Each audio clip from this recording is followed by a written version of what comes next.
in the files for not going. Huh? Yeah, I'm in the files for not going. Because Jeffrey Epstein was trying to meet with me. Oh, I did see that. Yeah, and I was like, what? You're like, no thanks.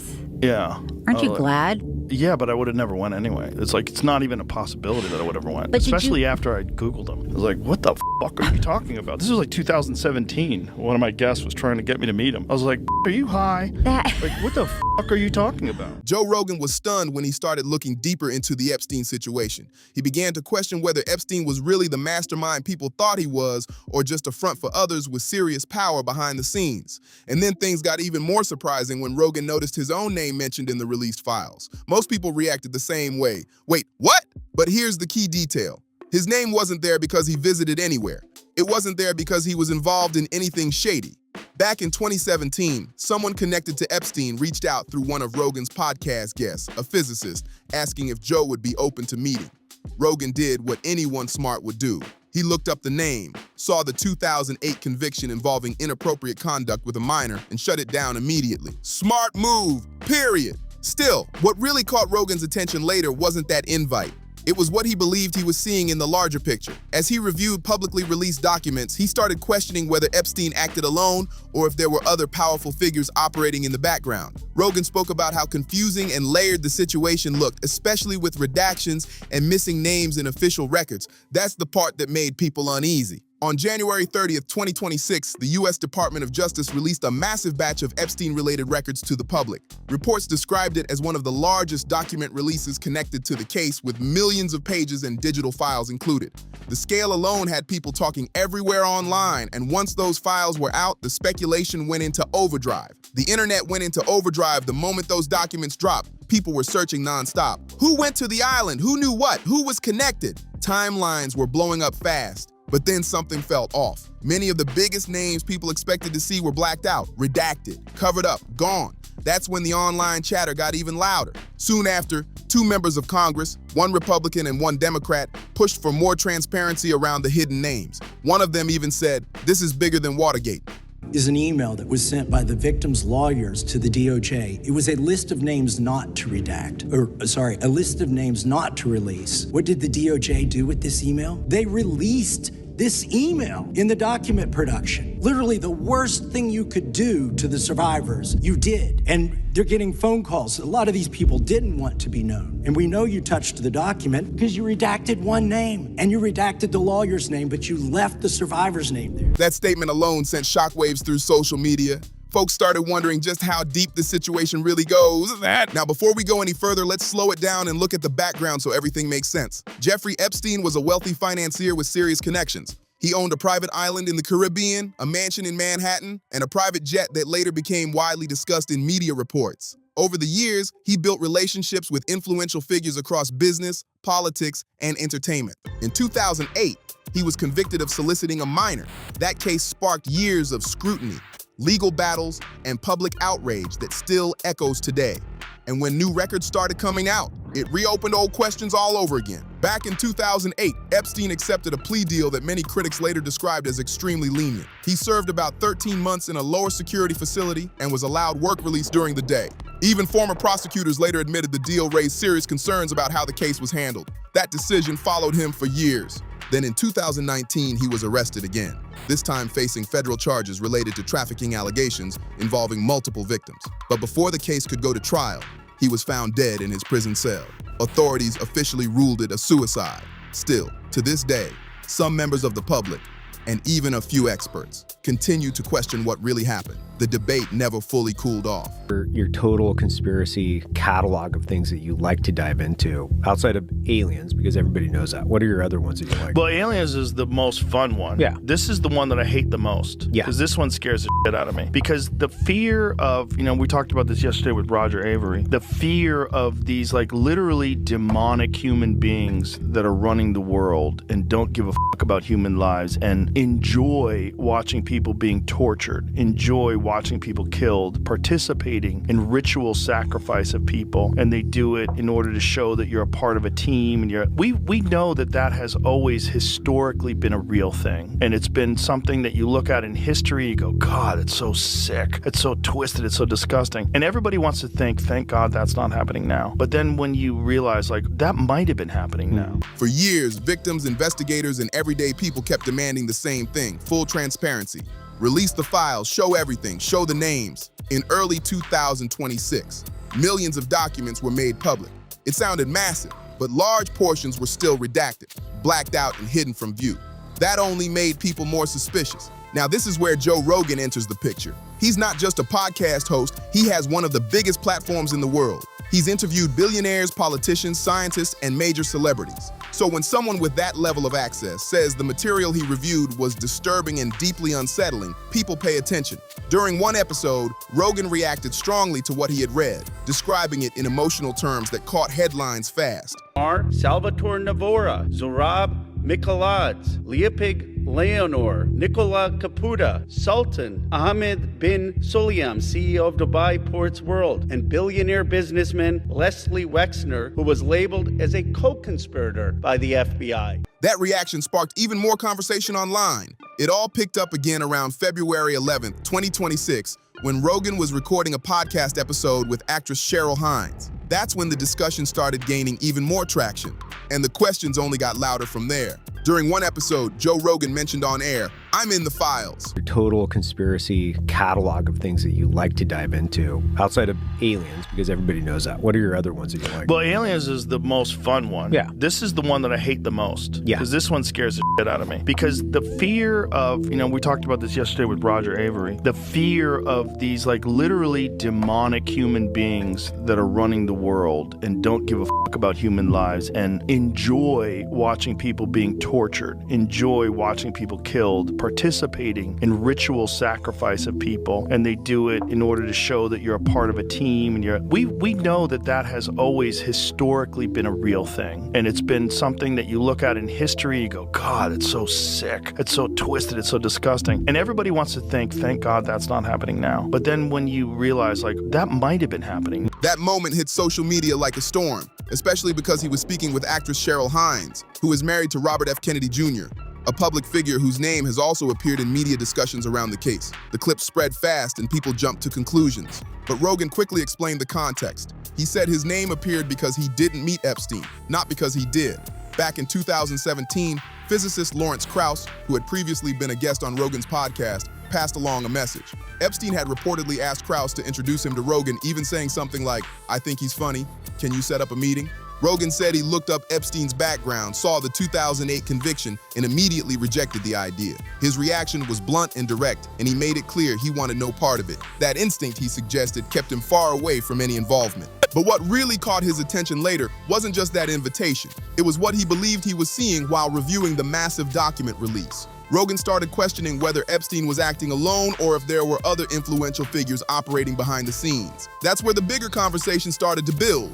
When the millions of files were released, officials stated that certain names were redacted to protect victims' privacy. On the surface, that sounds reasonable. Protecting those who were harmed is critical.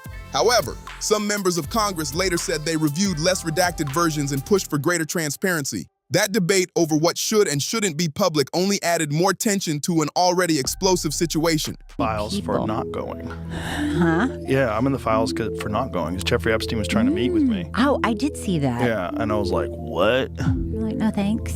Yeah.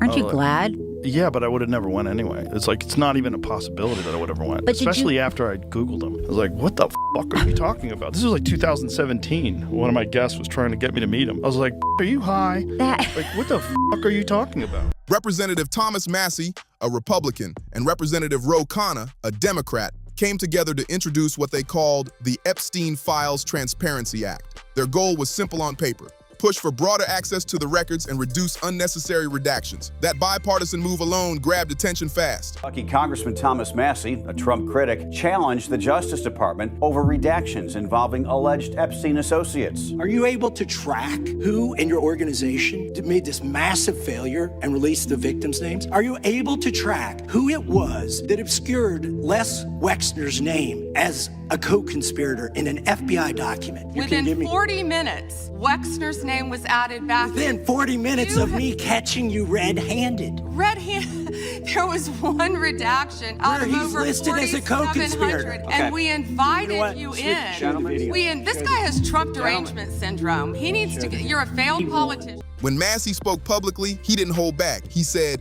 "This is bigger than Watergate." On the House floor, Khanna also raised concerns about specific redactions and read several names that he argued should not have been hidden in certain sections of the documents. That moment added even more heat to the transparency debate.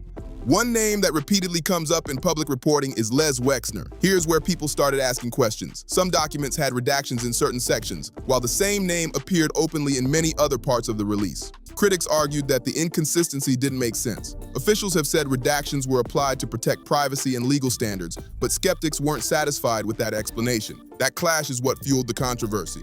Joe Rogan reacted to that inconsistency during a discussion, questioning why some names were blacked out in one place but visible in others. Right is an email that was sent by the victims' lawyers to the DOJ. It was a list of names not to redact, a list of names not to release. What did the DOJ do with this email? They released this email in the document production. Literally the worst thing you could do to the survivors, you did. And they're getting phone calls. A lot of these people didn't want to be known. And we know you touched the document because you redacted one name and you redacted the lawyer's name, but you left the survivor. His point wasn't an accusation, it was confusion. How does that make sense? Was the tone of the reaction. And when someone with a massive platform starts asking that question, millions of listeners start asking it too. As for Les Wexner, he is the billionaire founder and former CEO of Victoria's Secret, one of the most recognizable lingerie brands in the world. His past financial ties to Epstein have been widely reported, and Wexner has publicly stated that he cut ties and regretted the association. Still, because of his wealth and influence, his name continues to spark conversation whenever these files are discussed. And that's why the spotlight keeps circling back. What are you talking about? This was like 2017. One of my guests was trying to get me to meet him. I was like, are you high? Like, what the fuck are you talking about? For what reason would you? What would be... If I was a guy who was like sucking up to the rich and powerful, if I was really interested in hanging out with rich and powerful people. You know, it's crazy. That's so crazy. But yeah, some people... Some people get intoxicated by being in a circle of rich and powerful people, even if they're not, like, they don't even have any ambitions of being one of those people. They just want to be around them. They want to be around Nobel Prize winners. And because this guy what he was doing was very clever in that he was getting all of these very powerful and very respected people together. Yeah. And you would figure like, oh, it's if that safe. Guy's there, if that lady's Clinton's there. Here. This is fine. Right. Clinton's here. How could this be bad? For decades, Les Wexner has been listed among the richest men in America. He's known for major business success, political connections, and serious influence in elite circles. The kind of executive who can pick up the phone and get attention fast. What made headlines over the years was his financial relationship with Jeffrey Epstein. Wexner didn't just know him socially, he granted Epstein power of attorney at one point. That meant Epstein had legal authority to manage certain financial matters on Wexner's behalf. It was an extraordinary level of trust. And later, Wexner said he deeply regretted giving him that access.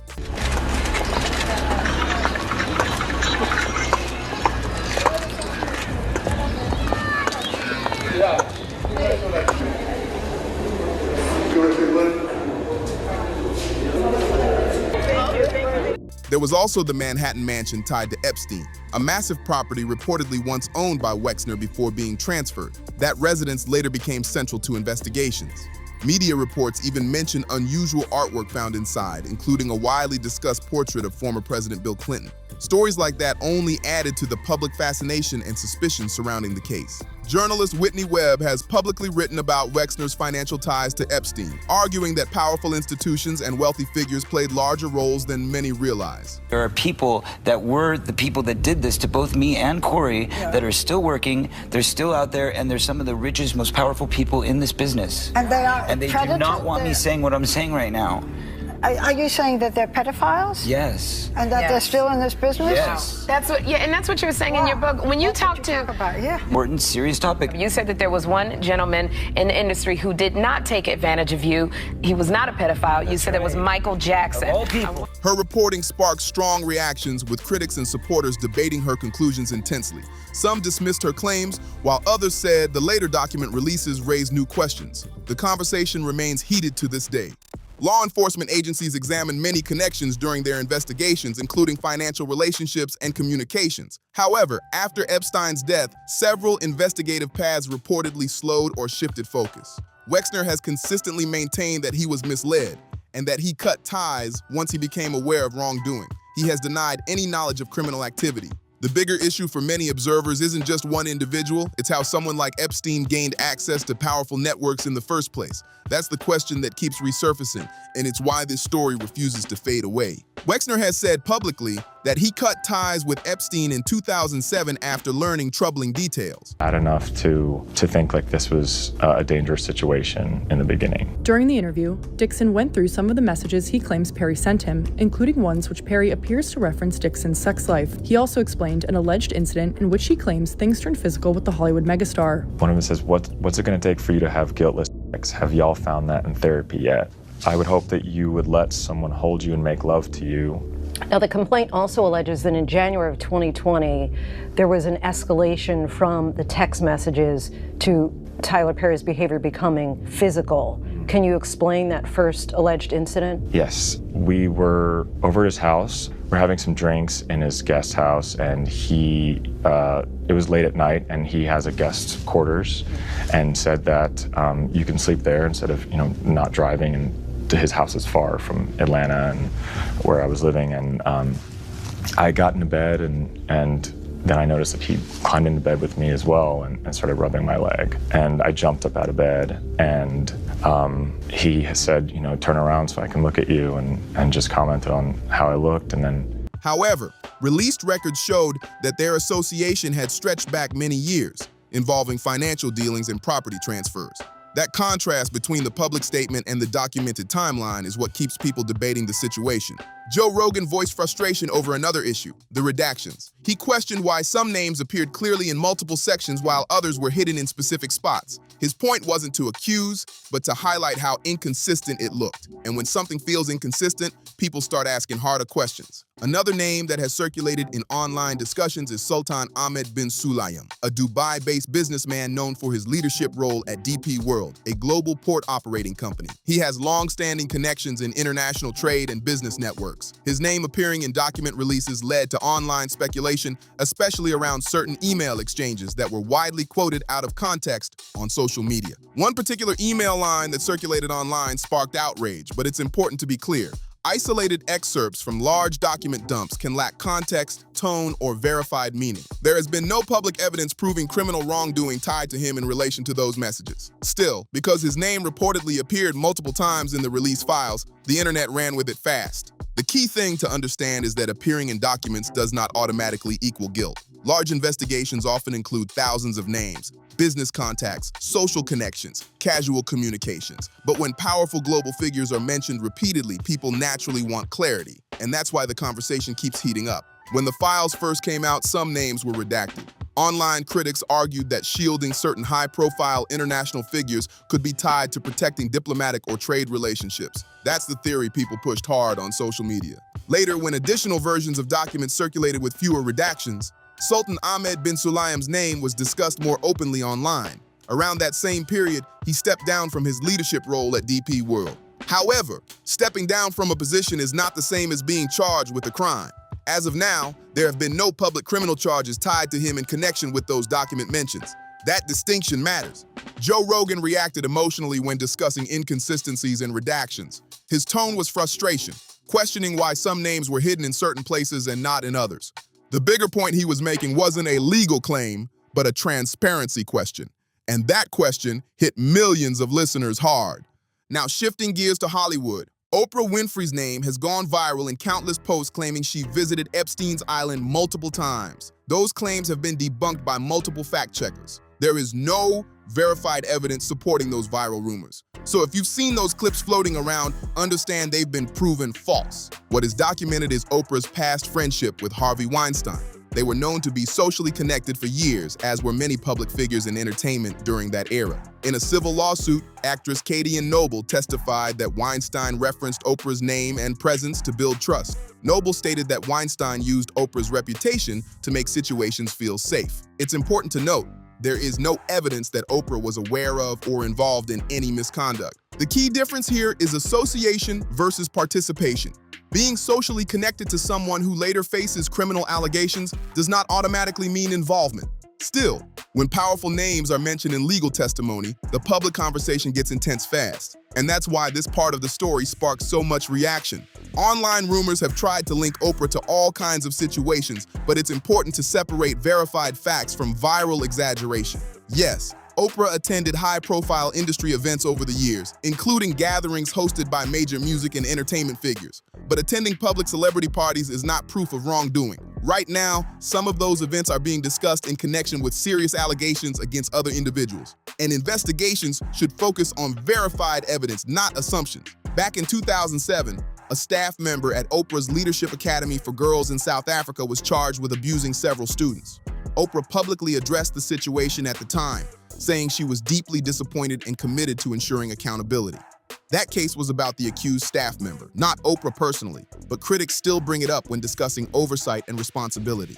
When the Harvey Weinstein scandal exploded, Oprah gave a widely shared speech saying, "If we make this just about Harvey Weinstein, then we will have lost this moment." Some people saw that as a call to address systemic issues. Others felt it redirected attention away from personal connections she once had with him. That split in interpretation is why her name continues to come up in debates about Hollywood culture. There's also history in how the industry reacts when abuse allegations surface. Years ago, when Corey Feldman spoke publicly about abuse in Hollywood, journalist Barbara Walters challenged him on air, suggesting such claims could damage the industry's reputation. That moment still circulates online as an example of how institutions sometimes prioritize image over uncomfortable conversations. Joe Rogan once commented more broadly about powerful social circles, saying some people get caught up in elite access and stop asking tough questions. His point wasn't naming a villain, it was highlighting how influence can blur accountability. Now to be clear, Tyler Perry has no documented connection to Jeffrey Epstein, none.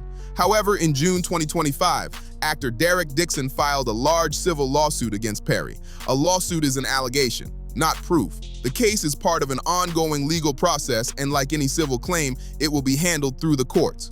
That's where facts are determined, not social media. The lawsuit filed by Derek Dixon includes serious allegations. He claims Tyler Perry made unwanted advances and behaved in ways that cross personal boundaries. Perry's legal team has strongly denied the accusations, calling the lawsuit false and financially motivated. It's important to remember, these are allegations, not proven facts. The case will be handled in court where evidence matters.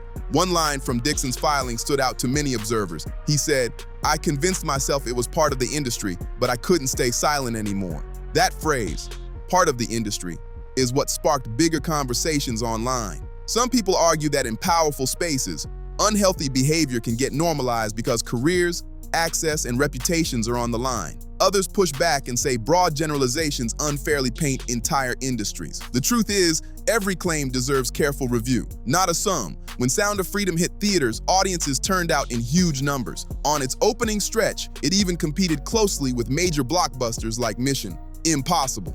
Supporters organized group ticket buys, some even purchasing extra seats so others could attend. The grassroots momentum around the film was undeniable.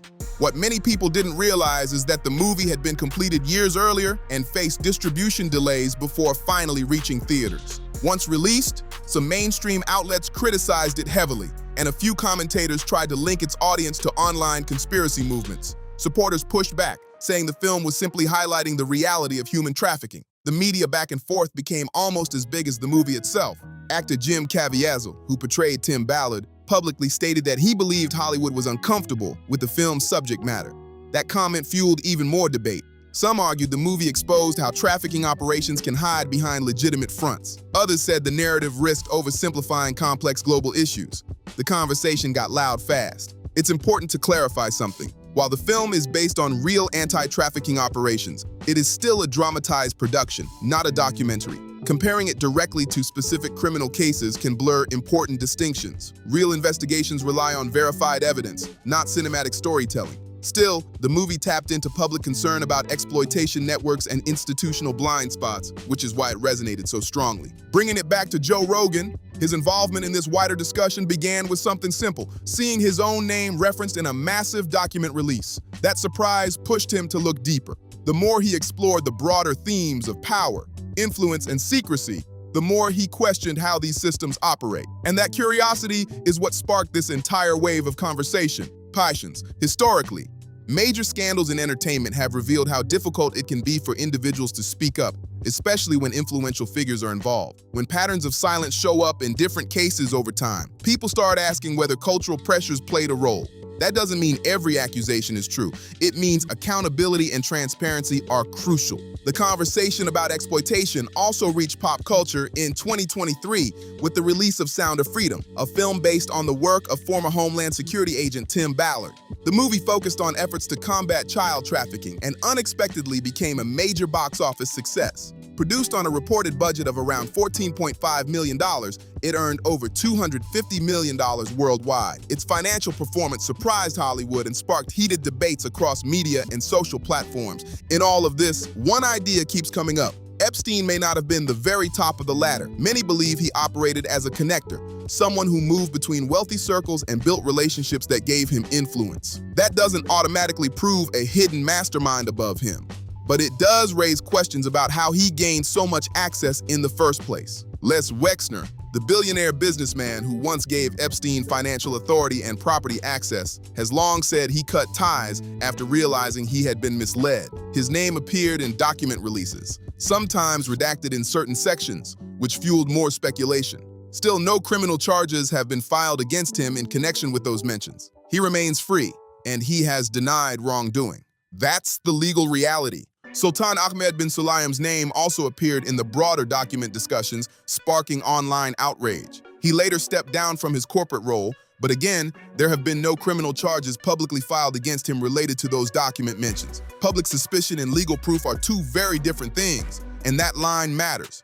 Oprah Winfrey has not been charged with any crimes connected to Epstein. Viral rumors tying her directly to his actions have been debunked. However, critics continue to analyze her past associations within Hollywood's power circles. Being in elite spaces doesn't equal guilt, but it does keep public curiosity alive. Tyler Perry is currently facing civil allegations that he strongly denies. Those claims remain unproven and will be handled in court.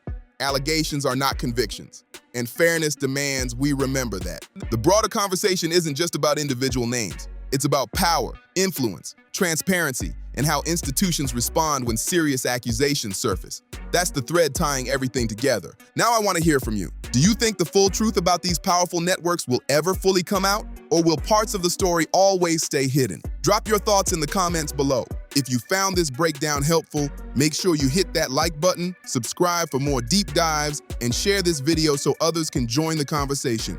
I'll see you in the next one.